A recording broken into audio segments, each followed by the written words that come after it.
हे बघा कारले बनवायला लागले. हळद मीठ टाकून तेलामध्ये फ्राय करून घ्यायचं पहिलं.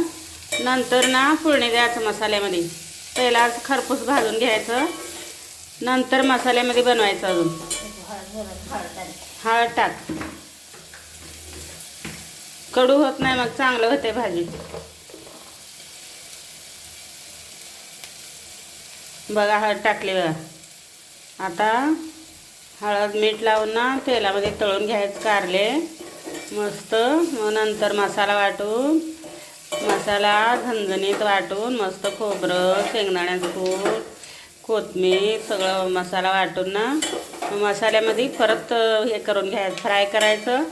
वाफेवर शिजायचं झाकण ठेवून. मग एकदम टेस्ट लागते. भाकरीबरोबर खायचं ज्वारीचे, मस्त लागते झणझणीत.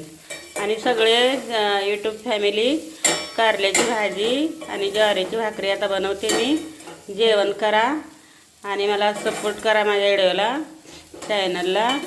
एकदम खूप गरज आहे मला सपोर्टची. सपोर्ट करत चला मला, हेच सांगणं आहे, दुसरं काय नाही. सपोर्ट करत जा, विसरू नका सपोर्ट करायला. लाईक सबस्क्राईब करा, शेअर करा, कमेंट करा, ते सांगते.